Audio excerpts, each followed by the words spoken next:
Okay, we have the one and only founder, CEO, and executive producer of the Black Spectrum Theater Company, Mr. Carl Clay. Tell us, what was your headspace for creating Twas the Night Before Kwanzaa, which has been seen by over 25,000 people?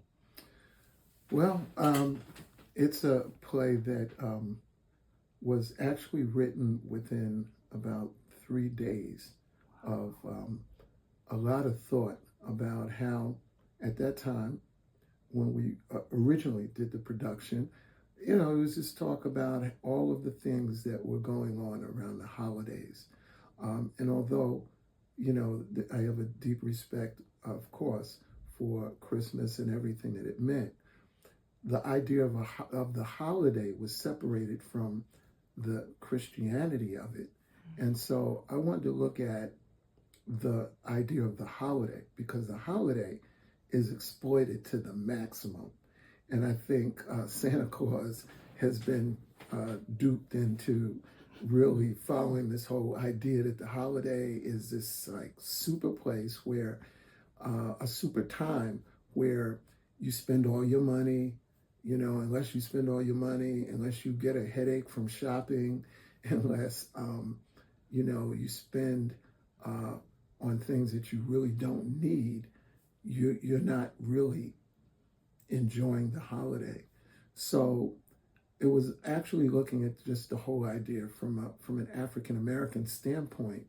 Where do we stand with that, and how do we relate to Santa Claus? And so, there were all kinds of stories about how, when Santa Claus comes into the ghetto, he got to get a bodyguard.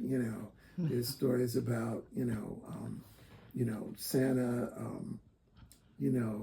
coming in because he couldn't afford the sled. He had to come in on a bicycle, and, just all kinds of things that were floating around our communities about in some cases, the absurdity of Santa Claus, and, the craziness of the mission that he was on. He's got to be in all these places and stuff. So I wanted to look at just how, as African American, we could look at the whole holiday from another perspective. Not to get rid of Santa Claus, okay? Because he's ingrained in all of us. He really is in that respect. But to add to this whole idea of what holiday means. And so I saw Kwanzaa as a wonderful opportunity to expand on that. And then what if Santa Claus and Kwanzaa came together, and there was born this character called Brother Kwanzaa. So it really got the juices flowing on how, I guess I'll just say,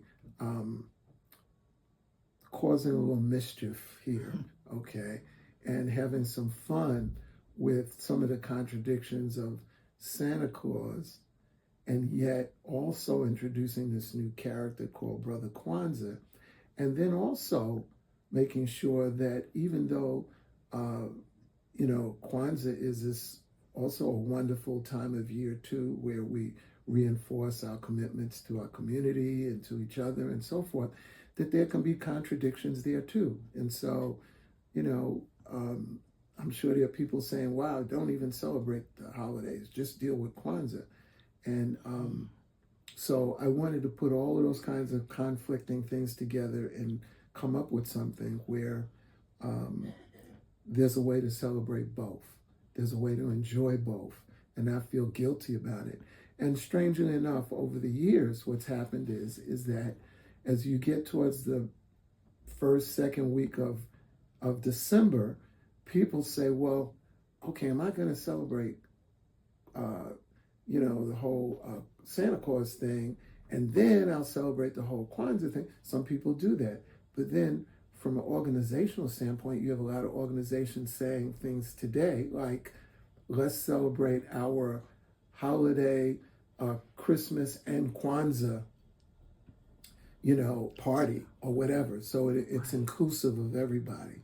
And so, one could say, yeah, we've kind of piggybacked on the holiday, but it's allowed us to create a little mischief and at the same time have some fun and raise some issues about spending money during the holiday and how spiritual gifts can be just as important as the ones that you buy, if not more important, and how children can have fun with both.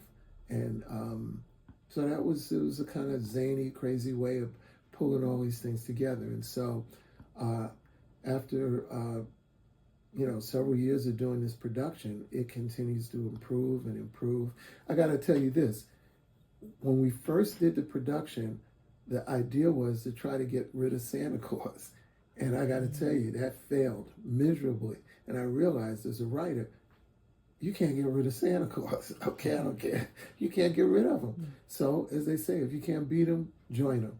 And so that's where the energy for this coming together came about.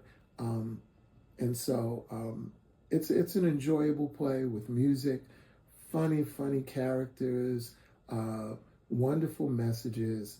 Of course, we deal with a little girl who's run away, and in today's world, there are children who get frustrated with life, questioning their own identity and their self-esteem, and they do things that are a little off-centered. And so running away or just doing something that is not the right thing to do is something that young girls, young boys who are off the path of development somehow can fall into.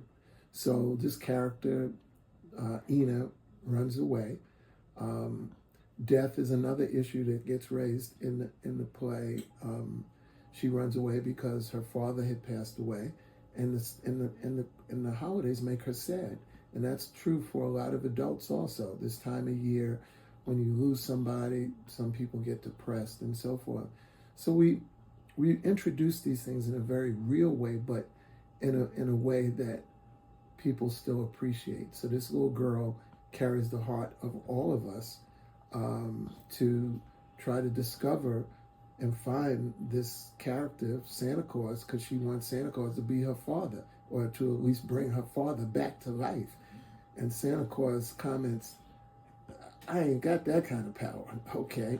I won't give away the rest of the story, but I will say that it's a show you should come out and check out. A lot of fun.